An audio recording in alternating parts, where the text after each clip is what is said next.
So, quickly, you've been listening to us for a while. You were source energy before you came into this body, and the larger part of you still is source energy.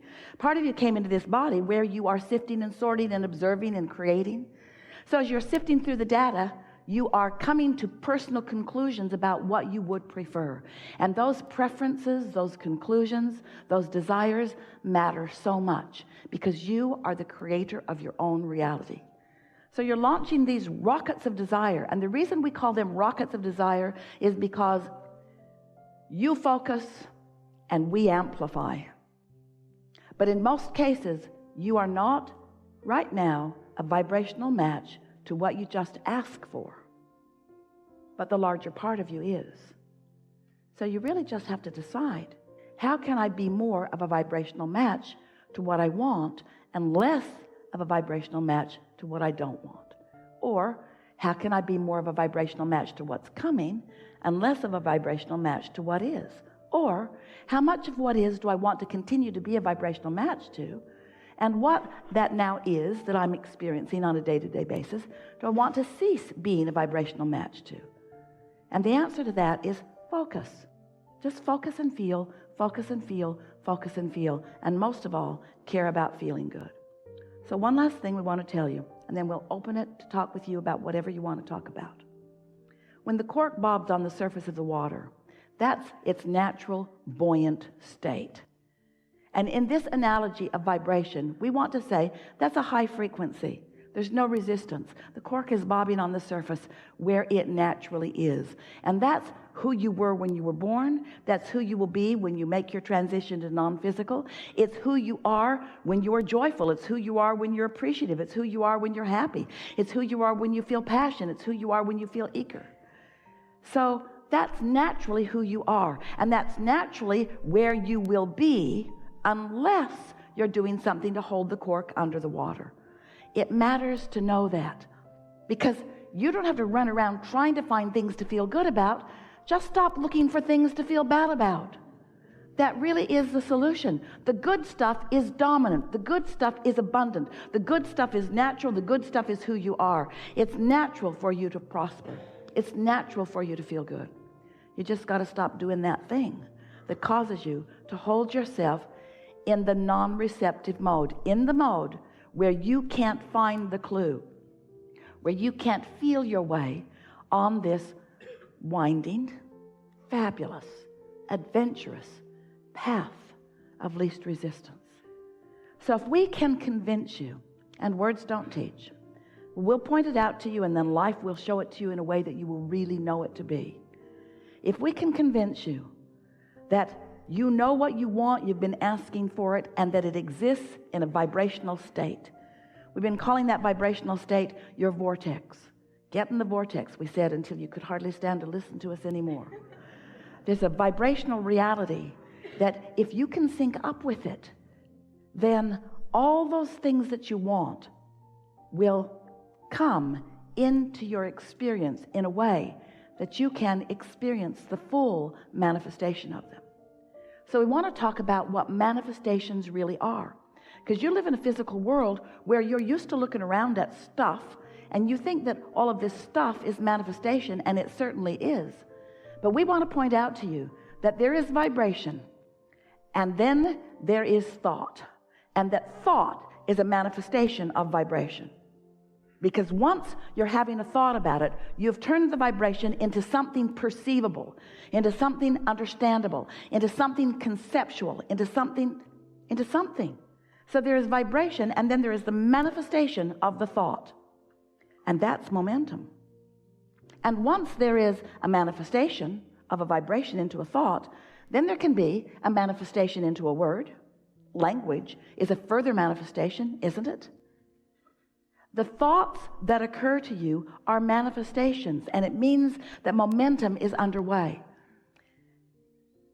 So there is vibration, and then the manifestation of thought, big time important, and then the manifestation of word, and then action, and then all that stuff. And what goes wrong for so many of you is that you want to go from the launching of the rocket, which is the vibration, all the way to the full manifestation of it, and you're not willing to let the momentum, the natural momentum of the laws of the universe, have their gestation time. You don't plant corn in the field and then that day demand that it show itself to you. Come out now. Dinner's in an hour and we need you now. You understand that there is a process, and it's a sure process, and those who have watched it know what it is. And there is a sure process for you too. There's a sure process from you sifting through contrast and coming to desires that are not yet manifested in the full-blown see it, hear it, smell it, taste it, touch it fashion. But it is a reality. And if you don't stomp on it and kill it with your disgust at it not being everything that you need it to be right now, all right, corn, then just stay there. Stay there, and I will not water you. I will not tend to you. I will not like you anymore. You disgust me. Because you will not be what I need you to be today. If you accept that you have planted the seed in very fertile vibrational soil, and that the energy that creates worlds is on it, and that it is in the state of becoming, and that the work is not its becoming because it is becoming. Look around you at all that has become. You don't need to worry about this. Your earth spins in its orbit in perfect proximity to other planets, and it's not because it's on your to-do today list. In other words, there are forces, there are energies, there is consciousness, there is well-being, and it's all for you. So this vibration is in good hands. The question is, how far from the receptive mode are you? Are you going to be there to receive the vibration into the thought? And when you do, are you going to revel in the momentum of that manifestation? So, vibration and thought, emotion is a manifestation. The way you feel. In fact, emotion is the most important manifestation that you ever live. And you can understand this clearly. It's because every single thing you want, no matter what it is, an object of attention, a relationship, that lover you're looking for, pile of money, condition, circumstance, everything that you are looking for, you are wanting it because you believe you will feel better in the having of it. When all along, the feeling was right there. Vibration, thought, feeling, right there. So if we can get you hooked on the manifestation of the feeling, if you can count your success in the manifestation of the idea and the feeling of that, and stop taking score about how long it's taking the corn to get out of the ground where you can eat it, instead revel in the momentum of this manifestation, it won't be long before you will have maintained a steady vibrational pattern of positive expectation. And the yield from that kind of vibrational crop is unspeakable. It will feel to others who watch you that you are indeed the blessed one. Most everybody you know will come to hate you. It'll be hard for them to take how well your life goes with seemingly so little effort. And when they say, "What have you done to deserve that?" and you try to explain to them, well, there's this vibration that manifests into a thought and a feeling, and I'm hooked on that. That's all I care about. Holding myself in the receptive mode so I can hear the song that I want to hear and feel the joy that I feel when I hear the song. They'll say,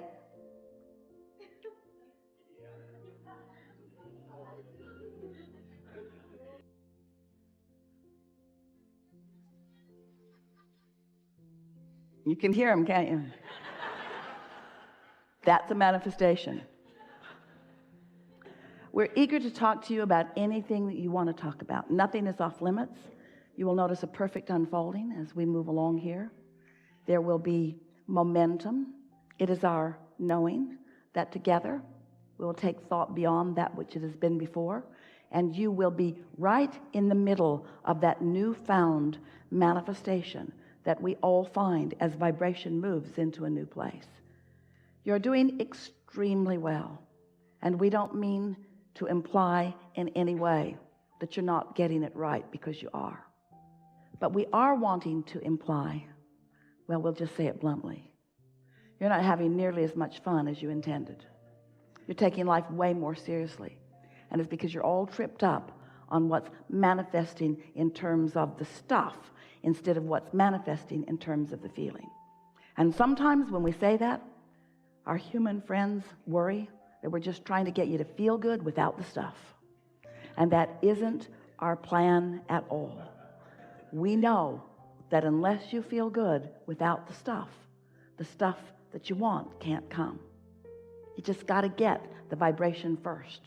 And we want to insert the word clarity here. Clarity is the key word for you, because that feeling of clarity is the most exhilarating experience that you ever have. It's that insightful bridging of who you are and what you know with who you really are and what you really know. Clarity in this moment, seeing beyond the what is into the what is becoming. That's what life is for all of us. Not one of us, whether we are non-physically focused right now or as you are in your physical bodies, is ever happy with regurgitation. Not ever. It didn't come just to repeat things over and over again. It's the new that rings your bells every single time. You know that. That's why you're bored with the mundane, with the same old. That's why you want to keep expanding. That's why you want new cameras and new equipment and exposure to new meeting rooms that cause you to have new experiences. Esther's more alive about these gatherings than she has ever been because of the sequence of events that's taken place over the last few weeks. So much clarity coming. Clarity equals expansion, you say. How about saying it's a thing? Rather than it's where I am, in a sort of not so quick to call it good or bad, it's where I am and therefore it must be good. Because where I stand right now is the culmination of all that I have been doing. Oh, the other day Esther was writing. She does that a lot, sits and contemplates and writes. And she was thinking about things that have come before that make where she is so delicious, like pool builders and gardeners and construction people, just looking around her own properties. And then she thought about the roadways to it and all that entailed, the engineering, the execution, the materials. And then she thought about the technology of industry and how that has enhanced. And she was just writing as she was feeling this big funnel of all of the experiences of mankind that all had led to where she is right here and now, in this perfect place, in this perfect receptive place, this place of being the beneficiary of everything that has come before. Not just the stuff, but the thinkers. Not just the thinkers, but the thoughts. Not just the thoughts, but the contrast that produced the thoughts. And so it made her feel more appreciation than she has ever felt in her life for where she stands. But another thing happened to her. She felt worthy. It's like all of that for me, for this moment in time, for me to be here knowing what I know. And then when she took it further, all of the non-physicals, all that which is Abraham, all that which is Jerry, all that Jerry lived before she even met him, all that he came to, that he brought to their relationship, all that they discovered together, all that you brought as these gatherings continue to expand. In other words, all of that, and what's it all leading to? Right now, where all of your power is, right now, where Source, with more eagerness than Esther can even find words to explain, is focused with you, knowing the potential of your ability to realize it now. Because potential isn't about what's possible, because everything's possible. All things are possible. Possible beyond your ability to even stretch your mind to accept it. But what we want to talk about is what you are in a position of realizing now.